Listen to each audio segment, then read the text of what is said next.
From 11FS, this is Fintech Insider News, and this is your host, Kate Moody. We've just pressed the stop button on this week's show, and there was so much to get into. We're talking about the big stories, including as the cost of living crisis bites, millions of Britons would struggle to cover an extra £20 a month. Some really interesting survey data putting some real-world numbers on the cost of living crisis. We look at the impact this is having on the financial sector as a whole and dig into how we think fintechs might be able to help. Second story is Twig acquiring Vybe Technology for more sustainable finances for Gen Z. We're joined by the CEO, Geri, who helps us understand the thinking behind this acquisition, how it fits into their wider strategy, and also deep diving into that Gen Z consumer audience, so what it takes to design and launch a product that really resonates with them. And also Denmark recording a year without bank robberies. So looking at the impact of this shift towards a cashless society, the good and the bad. We get into all this and much more, but first, a few brief messages. Don't go anywhere. Hello and welcome, LFG people, to Fintech Insider, Blockchain Insider, 11FS Spotlight, 11FS Explores, Open Mic Night, After Dark. Through our podcasts, videos, newsletters, and live events, we have a direct line to a truly global fintech community. So if you're looking to sponsor and collaborate on content that connects with everybody from fintech beginners to the biggest VCs, then chat to our team at sponsors@11fs.com or visit 11fs.com to find out more. Long live the community.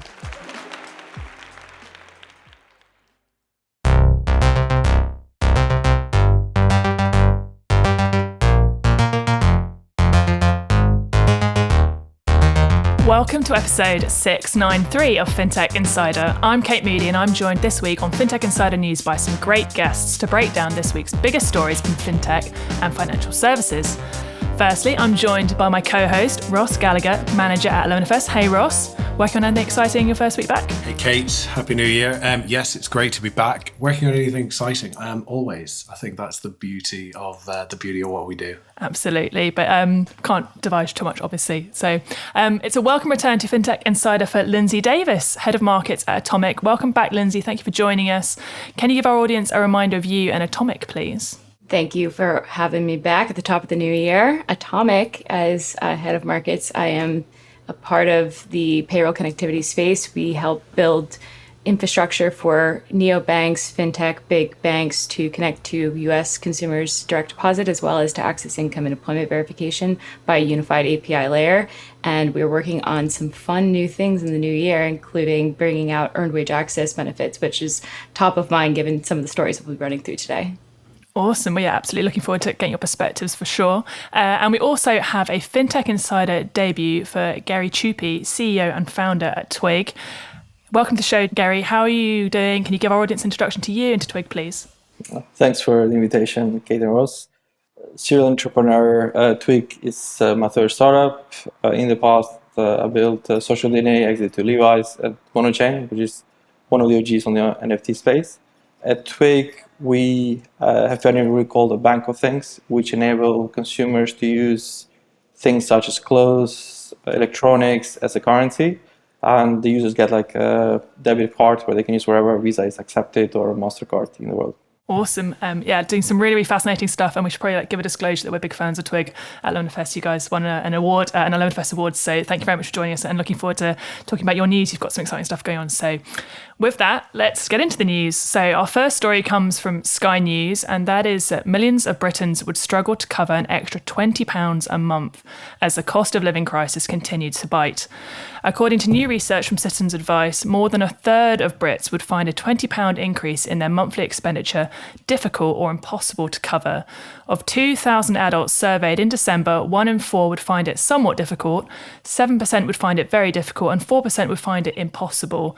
A third have also reported to dipping into their savings in the last 3 months, with more than 50% having run out of savings or expect to in the next 3 months. Around 3 in 10 of those surveyed are losing sleep at least once a week due to financial worries. Citizens Advice Chief Executive Dame Claire Moriarty said, "Current government support is a sticking plaster which is quickly being exhausted due to the increased pressures people are feeling."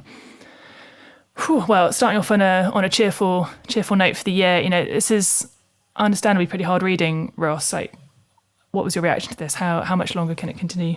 Well, I mean, it can't continue, right? I mean, we're talking in this story about an extra £20 a month. When we think about how much, just to take a single example, energy has already gone up for consumers. I mean, £20 a month is sort of a drop in the ocean. I mean, it's a hugely worrying trend. I think the pressures on households right now is just extraordinary. And there's no doubt, I think, that this is already pushing people to the brink. If I pick up on the Dame Claire Moriarty's point, so she said, government support is a sticking plaster. It's quickly being exhausted due to increased pressures people are facing. I mean, I think this is best reflected probably by the rise in food banks usage in the UK, right? So the Trussell Trust, they provide food banks across the UK. They've reported an 81% increase in its network usage of food banks in the last 5 years. 25% of people in the UK using food banks are using them for the first time, right? So this is people that never actually expected that they would have to use food banks. And I think the really worrying thing is that the soaring demand that's being caused by the rising cost of living for food banks, it's already outstripping donations. So, I mean, this simply, to go back to your point, Kate, just isn't sustainable. Absolutely. Geri, how can financial services help with this? You guys are building a fintech. How is this implementing the decisions that you're having to make about what you're designing and what you're launching to your customers? Sure. From our perspective, we are very social-driven startup. So for our goal, the way you see it, it is like unlocking cash for people. And we do that by making it much easier for them to convert their things into cash. We have seen, especially in the last quarter, like a huge increase in volume of items that people are trading in for cash.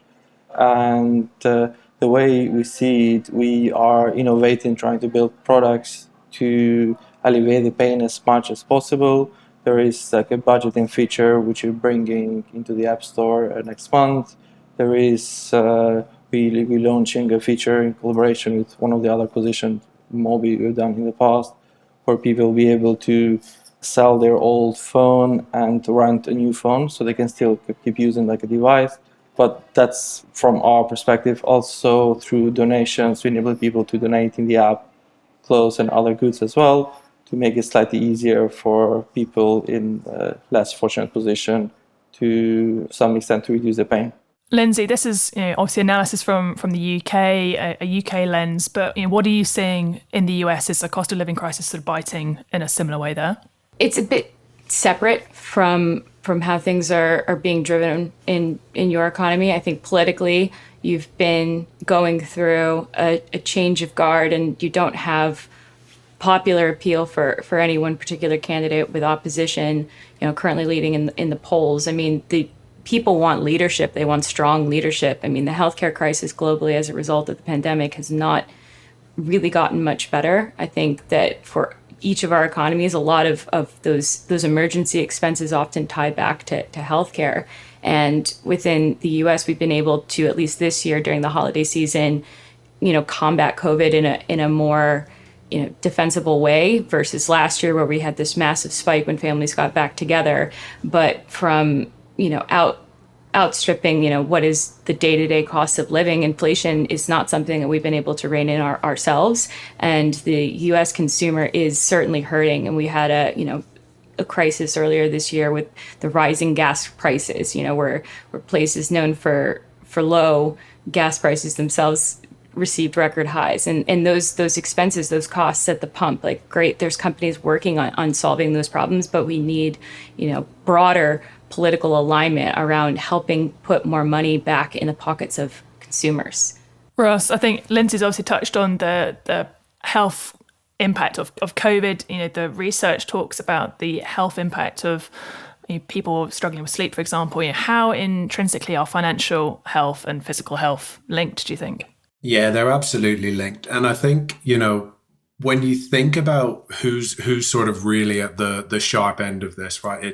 It's those most vulnerable in society, right? And I think obviously now this is a major topic of discussion. It's something that everybody's aware of. It's something that everybody's feeling themselves on a personal level. Like I said, I think households, individuals are being pushed to the brink. But I think those most vulnerable in society have been dealing with this for much longer, right?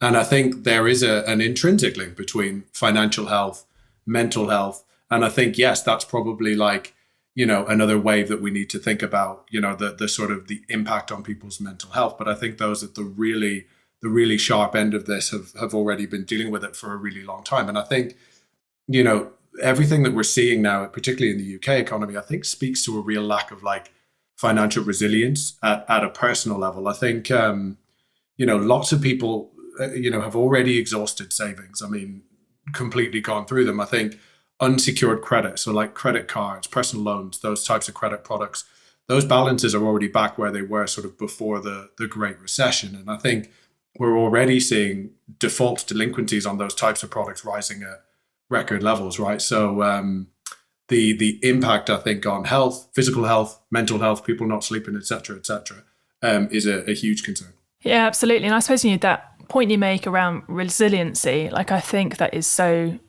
key. And I suppose you don't want to be too pessimistic or make too many sort of stereotypical judgments, but I find it difficult to imagine that a lot of people, and probably myself included, right, like who work in financial services, like truly understand what it's like to not have any kind of financial safety net at all. I was looking at the stats for like, the average annual salary in the UK last year, like the average median salary, I think was 33,000. That's kind of like the entry level salary for most banks, graduate schemes. It's not really, you're not really filling these organizations of individuals who are probably burning down to zero at the end of each month.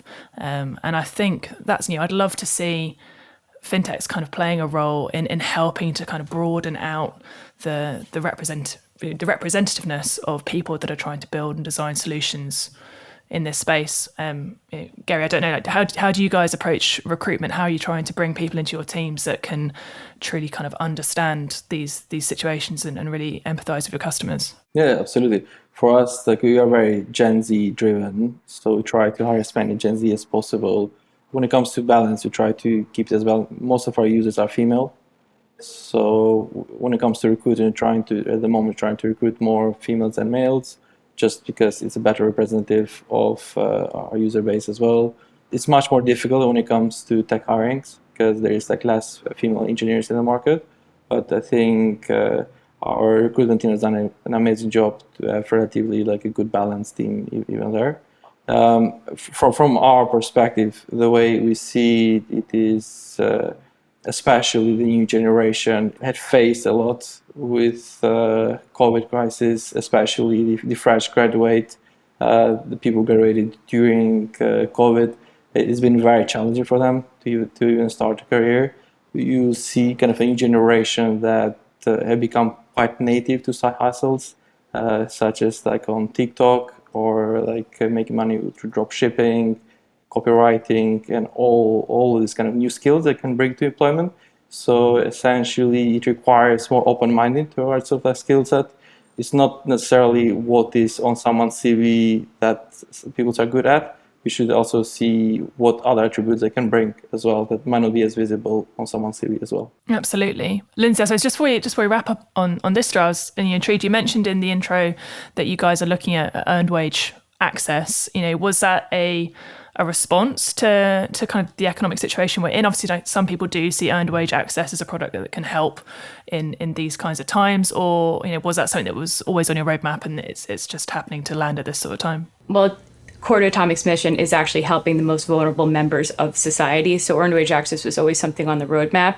Having the ability to pull that forward, given the response and the demand from our customers. Hey, would you be interested in an earned wage access style product or offering this type of program? And the answer overwhelmingly was yes. So we have actually doubled down on our ability to do that with the introduction of our employer link solution at the end of last year, which will be an administrative level access element. So not only are you able to access consumer permission data, but at the employer level, you'll be able to access, again, permission data. And for us, the ability to give that consumer the data, the financial data that lives within a payroll system, whether that's your current employment, your gig economy platform, or your previous employment, that's a financial record. That's a history of your financial health, yet often overlooked by our credit bureau systems, in particular when you think of the gig economy.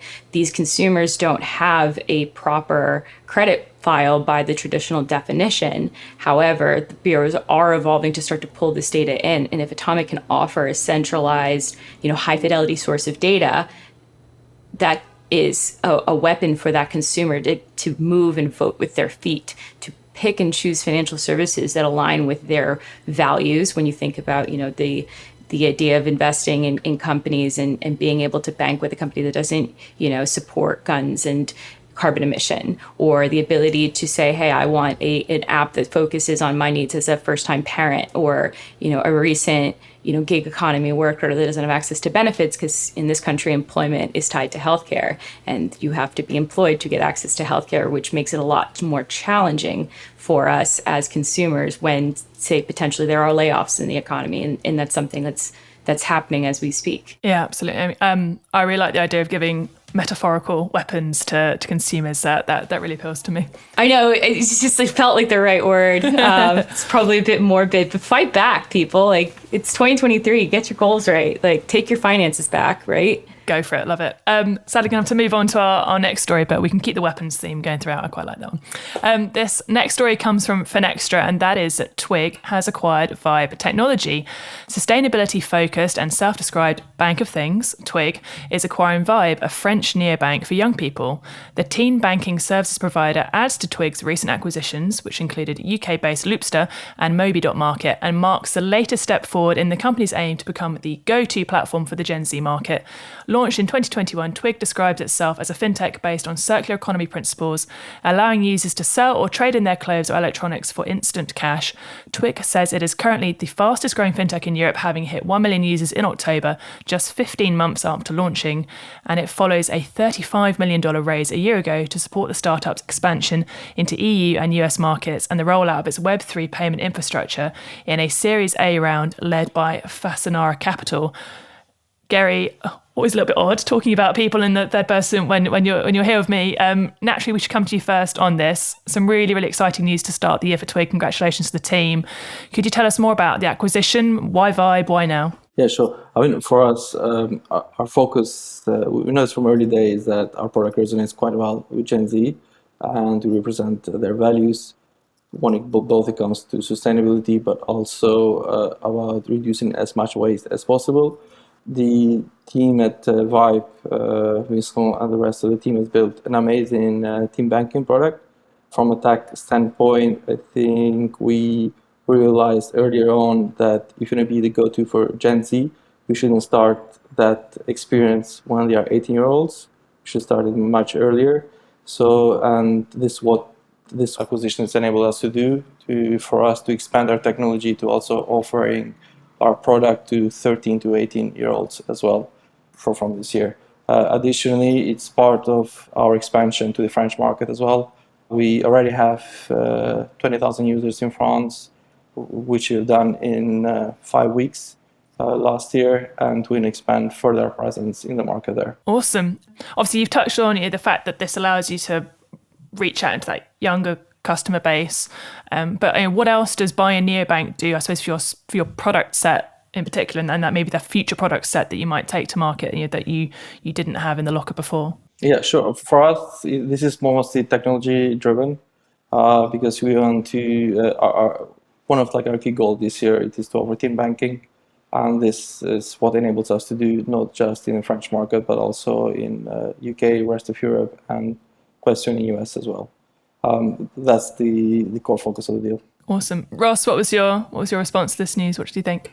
Well, Geri, first of all, congratulations. I mean, some staggering numbers there. I mean, the fastest growing fintech in Europe in no time at all. The number of users that you sort of mentioned in France, really in no time at all. So it shows, I think, that, that I think actually it's the point that you made about reflecting Gen Z's values, and they're clearly sort of reacting to that and responding to it in a positive way in terms of how they're adopting the proposition.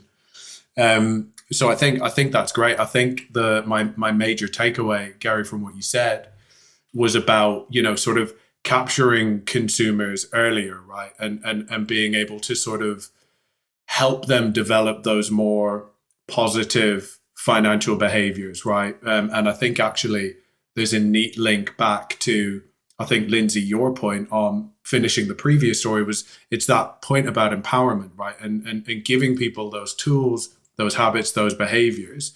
And I think the earlier that you can capture them and sort of share those tools, help them develop those more positive financial habits and behaviors, I think is great. So from that perspective, I think the acquisition makes perfect sense, right?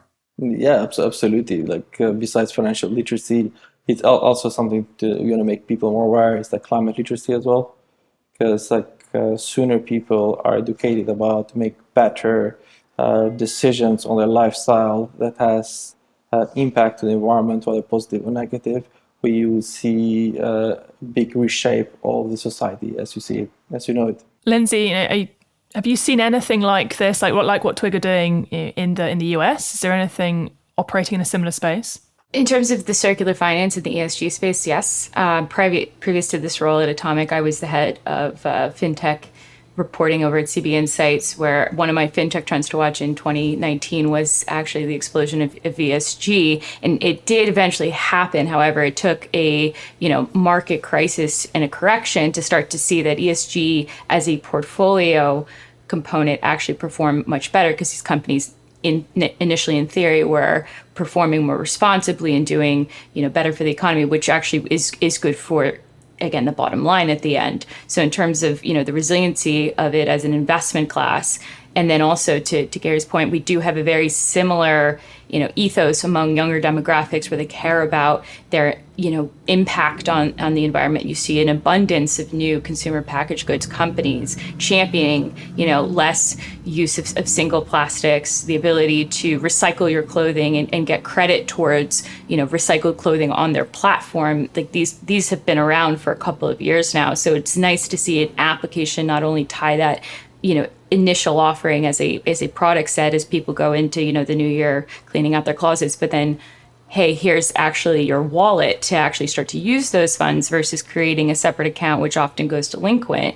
I think it's a very smart way of tying it all together holistically. And I'd be curious to see, where you can actually play on that theme in terms of adding on adjacent solutions, whether that's not only investing in today in tech stocks and in portfolios where there are a number of companies offering solutions like that, but then into a retirement account. Hey, long term, I believe that this is sustainably going to, reduce the carbon footprint of my portfolio. I want to back my retirement on that.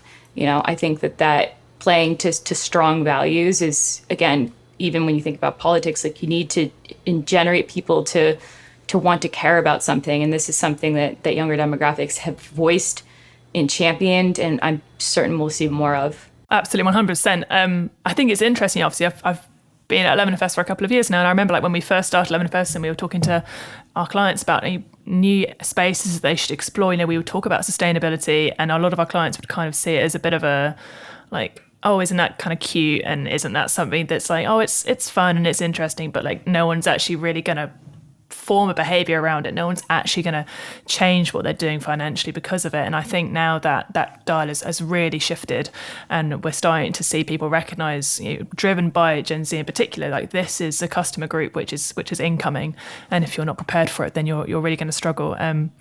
Geri, I suppose I'm really intrigued to know, did you guys decide on the value proposition first and then identify Gen Z as the right market for it, or did you decide on the customer group first and then work the proposition back from that? In our case, I think we decided on the value proposition. We had the vision of a bank of things, and we went to the market with it. And in the journey, we found out that this solution resonated. We expected a younger kind of audience, but we didn't expect this huge uptake with Gen Zs. So for us, to some extent, it was a surprise. The growth for sure has been a surprise for everyone involved. The team didn't expect to grow this fast. But the resonation with Gen Z, I think, is something that we didn't expect it to these levels. We expected to some certain extent, but not at these huge levels. It's definitely a Nicer to have a surprise in that direction than to the other direction for sure. I'd also love to get your take on, obviously you've done a couple of acquisitions now, and I know it's a different kind of approach to take to kind of grow with acquisitions versus to kind of just try and keep everything under one house. What's driven that? Like what's kind of driven your decision to go towards acquisitions, and what impact has that had on your business and on the team? Sure.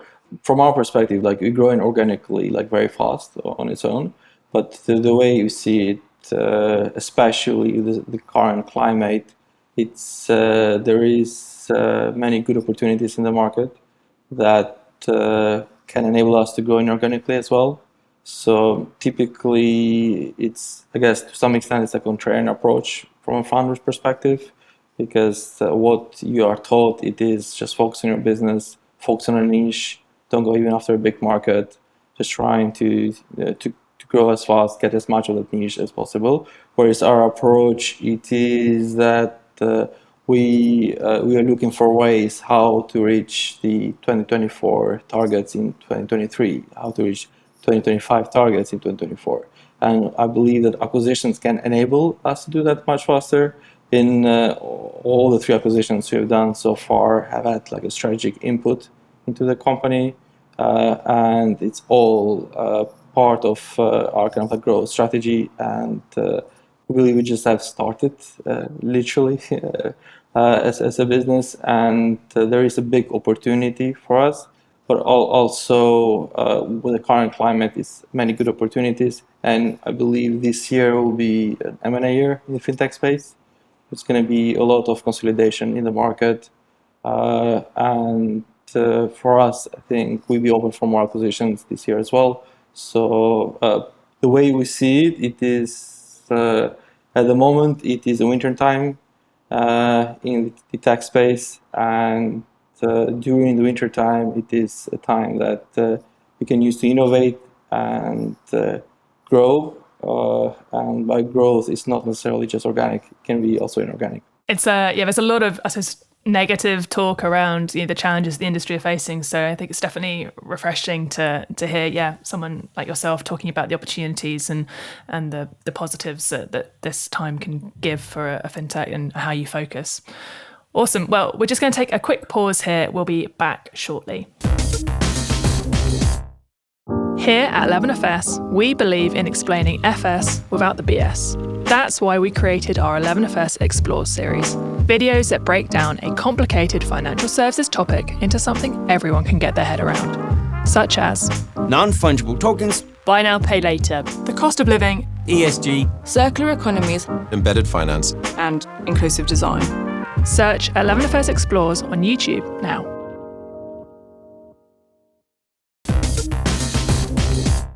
Welcome back. Let's get into our next story, and that is from Finextra, and it's that fintechs are calling for clarity over open banking reforms.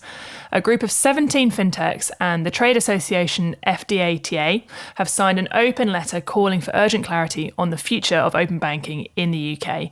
It comes after UK authorities last week published an update on plans for a successor to the Open Banking Implementation Entity, the OBIE, but provided little concrete detail on the governance of the future body or its funding mechanism. A strategic working group chaired by Brian Zhang is set to report back on some of the issues in January. The FinTech Coalition is concerned that we have not received clear direction from the Joint Regulatory Oversight Committee, JROC, about how the 2017 CMA, Competition and Market Authority's order, will continue to be enforced after the Open Banking Implementation Entity is dissolved. The group is calling for an acceleration of the process to define the future governance and enforcement of open banking in 2023. To find out more, we heard from Paul Lloyd, CMO and co-founder at Snoop app, a co-signer of the letter. So let's hear from him now. With over 6 million people using open banking, it's undoubtedly been a huge policy success, but it's clear that the potential affords the UK a far greater opportunity. You only need to consider that if open banking had travelled faster and further from a policy perspective than it has to date, millions more consumers would have entered the cost of living crisis armed with the tools and resources to better weather the storm. From our perspective, a recurring regulatory theme seems to be a propensity to look at edge cases, rather than focusing on getting things right at the very core of the ecosystem. The bigger opportunities must be seized. All banks must provide properly performant API access, not just the big ones. New entrants taking a large share must support open banking at the outset. All providers must meet basic minimum standards, and where they're not, proper regulatory enforcement is needed. From our perspective, there is just not enough clarity yet on how this will be achieved for the long term. The stepping stone approach to regulation seen to date needs to evolve so we can move forward at pace, drive investment and innovation in the sector, take the benefits to millions more people, and support economic growth in the UK. And that requires vision, clarity, and a long-term approach, which we're looking forward to seeing. Strong words from the team at Snoop. Ross, what was your reaction to this story? Yeah, look, I think there's a sort of strong narrative here around like lots done, more to do. Like, I think we have to acknowledge that open banking in the UK has been a big success, right? And I think polls call that out. And I think we're streets ahead of other markets, right? Both in terms of sort of implementation and adoption. But I think the call to action that's here is that, you know, there is still a lot more that can be achieved through open banking, right? I don't think we've realized the full potential of open banking by any stretch. And I think actually to start to achieve it, we probably do need to be a little bit more creative, inject that sense of sort of urgency. And that, I guess, that urgency, that clarity, it does need to come from someone who can lay the track for these providers, do it with authority, do it with certainty so the industry knows where it stands and I guess has that sort of clear North Star vision of what it's working towards. Yeah, it's really challenging, isn't it? I think getting to a system which can be sort of centrally controlled whilst also not being like too controlling and too dictatorial, I think is a real challenge. You know, Lindsay, obviously in the US there is no formal regulation for open banking in like a mandated way like this. So, you know, have you seen similar issues coming up? Are there points of difference that you think are emerging from different regulatory approaches? Just a small disclaimer and note, we're actually members of FData that put out, and it sort of have contributed to this body of work. Open banking is something I have personally been researching and used the UK's open banking framework as a model that I started to see expand globally, because it opens up the market for consumers to be able to port their relationships more freely. Right now, having data is financial power. Again, it is a weapon for the end consumer. But today, when it's blockaded artificially, it is then hamstringing their ability to access those fairer financial services, the new innovative products that are coming out of different markets and economies. Like we've seen, I believe it is somewhat successful in Europe as a result of seeing the flourishing of fintech companies, and then also in tandem with the ability to get a financial charter, the ability to be on a limited charter and then become a full-fledged bank, which is something we also don't have. Within the US last year, we had a large delay within our own open banking framework, but this year, as we heard at Monday 2020, and you can actually replay the Fintech Insider news where Chopra was on stage basically saying that 2023 you can expect rulemaking to start to come out and they will have an open forum for opinion. But the thing that I really dialed into was the safety of that data, which is something that touches on another story later. But for the consumer to be able to safely and securely access their financial data and port that relationship, it comes down to a fundamental question: whose data is it? And whose responsibility is it to protect? Big questions for sure. I got opinions, but loosely held. Oh, no, go for it. It's your data, your financial data. It is your financial health. It is your financial picture. You should be able to port that data wherever it needs to go, and it should move more seamlessly. However, whomever is the shepherd and the steward of that data is responsible for protecting it. And thus far, companies have done an abysmal job of protecting our data. And some of these are companies we've all had to use as a result of qualifying for financial products. But the onus and the responsibility is not widely understood, nor is it really respected. But these companies continue to survive despite massive data breaches that are still being settled. Opinions very much welcome, for sure. Geri, how big a factor is open banking in what you guys are building? It has a very, very important factor, especially when it comes to like payments, depositing into the accounts of the users, and just make it much easier for users to move from one player to another player. It helps democratizing the whole financial services industry. It makes it much easier for entrepreneurs to innovate in the space. It enables a more efficient way for financial service company to operate, and so the way we see it is like truly beneficial, and to some extent we feel lucky. It's an opportunity for us to be a British startup because it's much more advanced than what we've seen in US or the rest of Europe. So I think it's been it's something that it's impacting the industry in a positive way, and we'll love to see more innovation coming through it as well. What would you like to see coming further down the line? What would help support like your growth mission at Twig? The way we see it when it comes to just like, for instance, I was mentioning, like there is a budget tool that we are about to launch, and what makes it quite powerful, it is that through open banking, we're gonna have access to, the users will have access into organizing the data, not just the Twig data, but also the data they have with the traditional banks and so on. We especially with new kind of like ways you can use AI as well. The way I see the role of a business is to make people's life easier, and we want to find more innovative way to make our users' life easier. But in general, just like it's better ways to manage people's finances. Going back to the topic we talked earlier on, that especially now more than ever, we need to find clever ways to make £100 stretch for more than in the past. Ross, do you think this letter will actually make a difference? Like, is it going to change anything or drive towards any of those outcomes that Geri was talking about? I hope it will. I mean, I think what this coalition is saying is like, let's be more ambitious, right? Like let's step up to the plate. And I think we need to see that in 2023, right? Picking up on Geri's point. I mean, the financial tools that are going to be most important in the context of the rising cost of living that I know we've talked about quite a bit, but the tools that are going to get people through those are tools like Snoop, right? You know, tools that help you manage your spending, that give you that better visibility, that better control. You know, tools like even ClearScore, for example, you wouldn't necessarily think of as a financial product. But of course, you know, through APIs, they connect in with the providers, they can share user data, and they can get you better rates on financial products, right? It's a clear use case. So I think, you know, we have made clear strides in that sense, but, you know, could they go further? I mean, yes, and I think there's clear evidence that says once you provide that visibility, once you give consumers greater visibility and control over their finances, that actually they need more, they demand more and more quickly. They want to understand, how do they build better financial habits? How do they make their money go further? So I think in the context of 2023, I hope that we do see the things that they're asking for. Fingers crossed. I'm to move us on to our next story now, sadly. And that comes from Business Leader, and it's that Stripe has been ranked the world's most valuable fintech in 2022. New research from Utility Bidder has revealed US fintech Stripe as the most valuable in the world in 2022, standing at a cool $95 billion.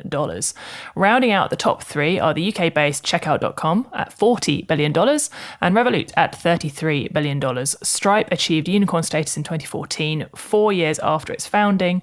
The research also revealed that prop tech startup Picasso reached unicorn status the fastest out of all the companies on the list, taking less than 6 months to reach a valuation of $1 billion. Wow. It is followed by multi-chain NFT platform Magic Eden, which achieved the status in 9 months. The United States took the crown for fintech capital of the world, surprise, surprise, being home to 132 companies with a unicorn status, and US companies make up over 50% of all companies on the list. The UK has the second highest number of fintechs, valued at over $1 billion, with a total of 26. Except for one of these being based in Peterborough, all of the rest are based in London. Well, my first reaction to the story is I wanted to know which fintech is based in Peterborough. I feel like I don't know which one. Ross, do you know which one that is? I don't, but my first reaction was also shout out to Peterborough. Yeah. What was your reaction to this news, Ross? Were you taken by surprise by any of it?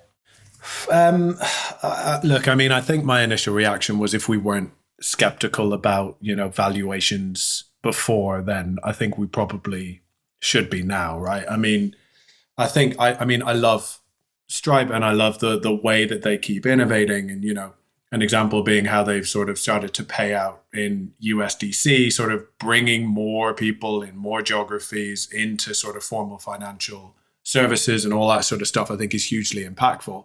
But I think valuations, it's only sort of like one lens, right? And I think it doesn't necessarily speak to sort of strong business fundamentals. And I think actually, Geri, if we go back to the Twig story, right? And I think, we talked about sort of investors, but I think from a VC perspective, I'd love to see VCs sort of prioritize investments where there is an obvious sort of like environmental or social or governance sort of upside, right? Because I think that speaks to a more complete view of those sorts of relevant fundamentals. I think if businesses are accounting for sustainability and the impact that they're going to have on the world around them, then I think that's a better indicator of future success.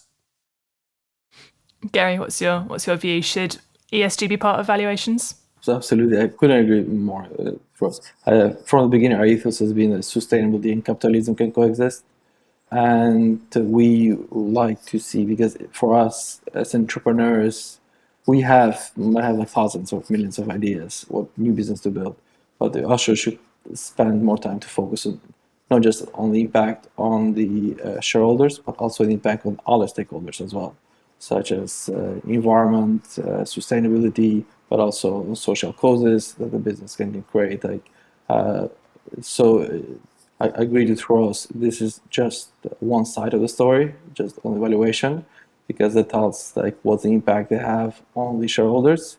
But we love to see more on the impact they can have on society, like jobs created, also on the impact they have on the environment, and impact on other kind of like sides that business can be impactful as well. Stripe and Revolut and Checkout, I think it's a great win for the UK fintech ecosystem, because you can see some of the fastest growing like fintechs on the top ranks come from like UK, from London in particular, and it looks like Peterborough as well. It's contributing to the case, but it also shows that UK and London in particular has managed to create a good hub when like new fintech startups can be kind of grown into like unicorns and decacorns in relatively like super fast time as well. Yeah, it's definitely a good representation or a good reflection of the UK ecosystem, as you say. But I think obviously, Lindsay's here. Lindsay, you need to kind of take the kudos for the US becoming the fintech capital of the world on behalf of your whole nation. But I mean, it's great that, and unsurprising that the US has that crown. Is it also like, maybe if we're being a little bit causing conflict, like, is it a little bit depressing that there's still so much fintech concentrated in the US? Should there be more of a spread globally to try and diversify a bit more? When you think about the US businesses like Stripe that have been able to be successful, it's because they are addressing multi-trillion-dollar TAMs as well as going global. So Stripe has expanded across multiple countries at this point. So their ability to expand their global footprint and to service those local markets is what has positioned them to be as successful as it has been. I think when you think back to the environment, sustainability and social responsibilities elements of it, corporate social responsibility is fundamentally important as a company to go public. So they will be measured against that as a publicly traded company. And they're one of the last darlings to have been rumored to not be rumored to go public, given what's going on in the current markets. And again, they're well capitalized to remain private. However, if you look at Adyen, its European contender, they went public and saw enormous success in the public markets, and that's as a European-based company. So people could argue the counter when we think about what's going on in the layoff situation. What has weathered better? Staying private longer, or going public? The markets want opportunity. I think at the end of the day, for the consumer, if they want opportunity to invest in the upside of that, the only way to do that at a public point of access is in the public markets, in the equity markets. So when these companies stay private for too long, we actually don't benefit from it. So we're celebrating lists of companies that have stayed private too long, in my opinion.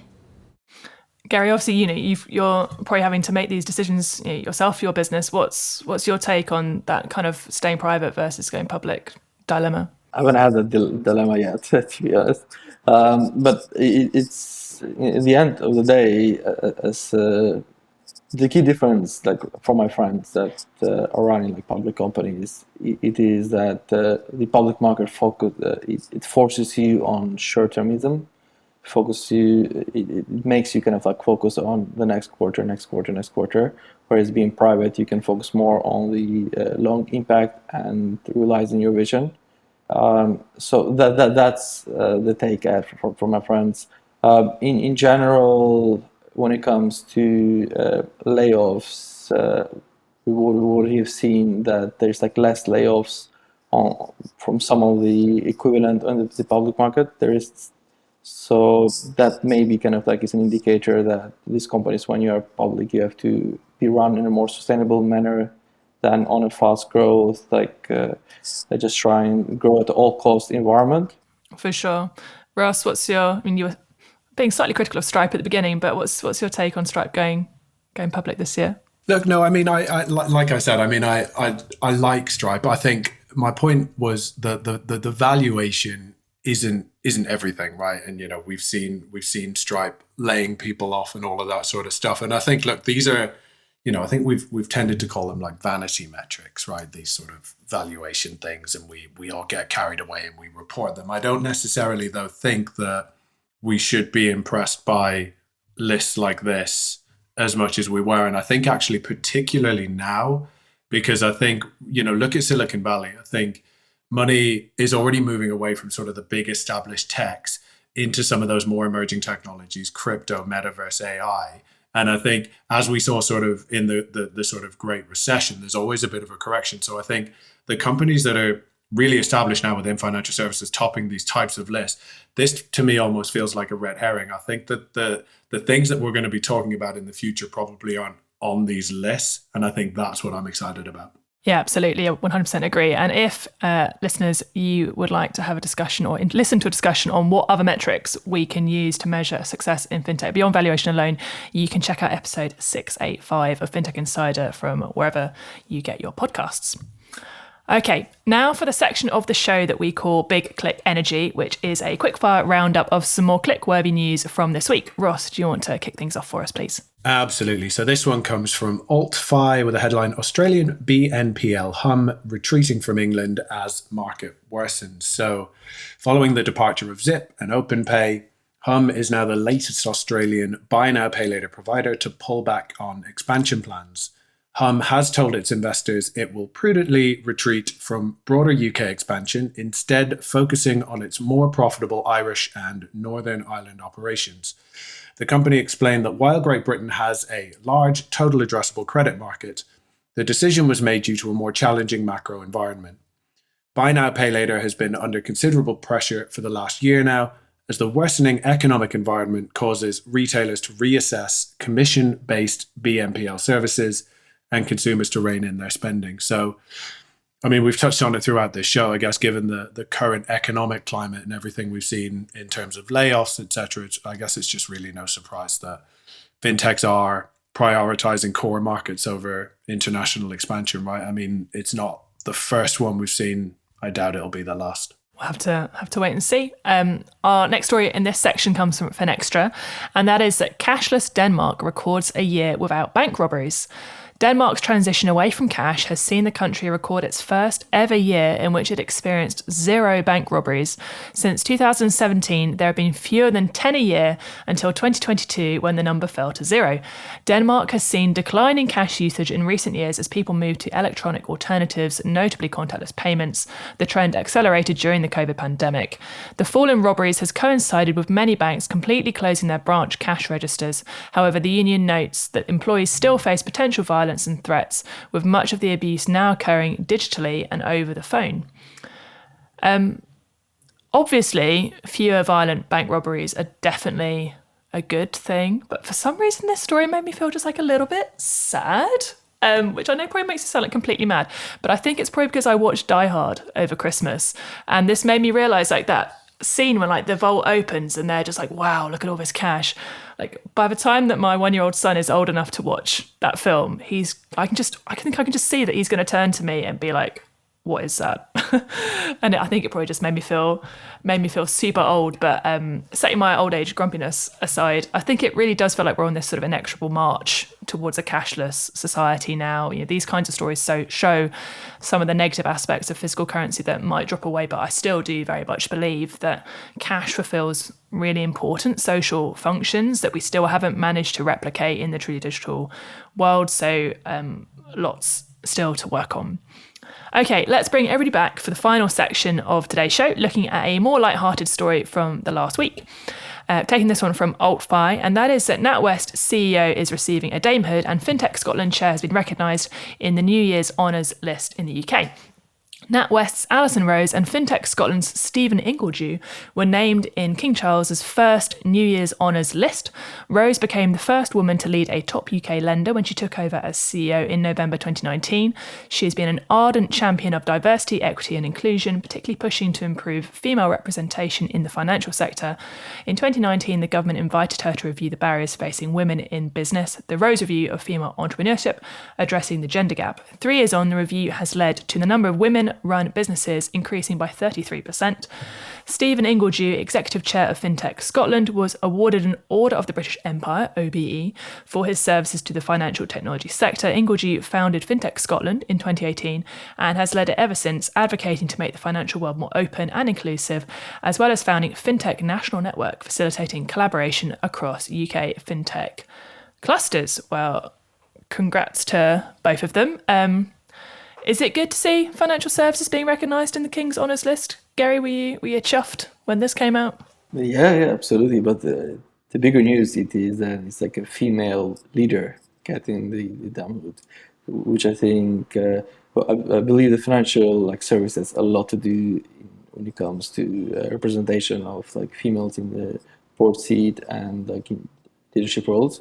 So it's I think it's great indicator, and think it also shows that to some extent UK may be more advanced than some other markets in the rest of the world, and it can lead by example. But we love to see more female leaders. And here at Twig, a big fan of diversity and inclusion. So we would love to see other companies do that as well. So we're going to see big companies, but also going to see more female leaders in leading startups as co-founders and CEOs and so on.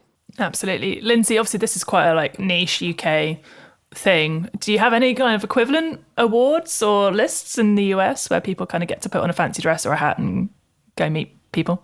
Not at that scale. However, I'd say within the fintech realm, in December, the New York City Fintech Women's Group did honor their latest list of inspiring fintech women. And I think that having a dedicated list to leading ladies of this industry across not only entrepreneurship, operation, but investing is something that needs to be celebrated more broadly. Disclaimer, I did end up on that list this year. So I did get to put on a fancy dress and go to the New York Stock Exchange. And it was really just a surreal moment. I don't humble brag, I didn't post about it, but it was amazing. Most of my friends just looked at me and they said, "Oh, I thought you were already on it." I was just thanks, friends. That's an awesome achievement. Congratulations. I really hope you were wearing that atomic hat that for our listeners, Lindsay has got a shelf behind her which has got an amazing mini Yoda with an atomic branded cap on it, which has just been joining in our podcast recording all show. So did that make an appearance? To clarify, it's Grogu, the baby Yoda, so to speak. But just for the Star Wars nerds on the podcast, season 3 drops very soon. Okay. Can't wait. Ross, who else would you like to see in financial services being given an honour of recognition or a dame knighthood, whatever? Oh, it's a tricky question. I guess. Look, first of all, I'd sort of shout out and congratulate. Alison Rose, obviously, a sort of friend of 11FS, as is sort of Stephen Ingledew. We've had him on the show before. I think he's such a passionate advocate for fintech in Scotland. So it's great to see those guys recognized. I think what I really like is this isn't just the old-fashioned services to banking, right? And I think this is about inclusion, hopefully a really good reflection of how far the industry has come from a diversity and inclusion perspective. Okay, so building on that, right? Rather than give my honor, which I'm sure everybody will be just dying for, rather than giving that to like a single person, I'm going to give it to like all the people slaving away in like the back like of banks trying to keep all of these like legacy core systems together, present some sort of front end experience that's, you know, dressed up as being like truly digital. I think those are my real heroes. It's very noble of you. I appreciate that. Geri, who are you giving your award to? To me, it's a similar like tone to Ross. It is the everyday people working in this large like companies, but also like startups, just trying to make like an impact every day. Like a smaller impact, just everything adds up in the end to like a big wave in the industry. For sure. Lindsay, what about you? I mean, Ross really cut to my core as a former auditor at DTCC, which like keeps the capital markets afloat in America. So it's really humbling to be recognized. I would say I could do that for you. I'm going to give it to the frontline customer support reps that are tirelessly working for consumers through back office issues, especially during travel season when we think through like all the different delays and weather concerns, like the people that get the least amount of love and frustration first and foremost as an affrontage. Like without them, like none of us could have made it home for the holidays. Many of us couldn't have transferred money or done these, you know, day-to-day requirements that are we think are happening just by magic, but there's really a human in the loop. So kudos to them. Kudos indeed. I think mine would have to go. I mean, I think he's already got a CBE, which I think is Commander of the British Empire. But mine would go to Martin Lewis. I think he should have a knighthood. He's a UK consumer advocate champion who just really holds big players and government figures to account, uses his voice to give people financial guidance in a human, understandable way, and to kind of really champion to use your language, Lindsay, to kind of put the weapons back into consumers' hands and try and be the advocate for change. So yeah, I'd be surprised if he doesn't get a knighthood sometime soon, but he's doing an awesome job. And I'm sure there's lots of equivalent champions in all these different markets around the world who perform equally important roles. So I hope they get their respective recognition in their own markets as well. I think that probably wraps up this week's news show. Thank you so much to today's guests. Where can people find out a bit more about you, Lindsay? Yeah, I'm Lindsay at atomicfi.com or on Twitter at lcdavis1225. Awesome. Ross, what about you? Yeah, you can find me on Twitter at rossgallagher07. And Geri, what about you? Geri Cupi Twitter, Geri Cupi LinkedIn. Awesome. And as for me, you can find me on LinkedIn at Kate Moody or on Twitter at K8Moody. Thank you so much for listening. Join the conversation on social media. Email podcast@aluminifest.com and find our mailbag link in the show description. We'd love to hear from you. Thanks very much. Goodbye.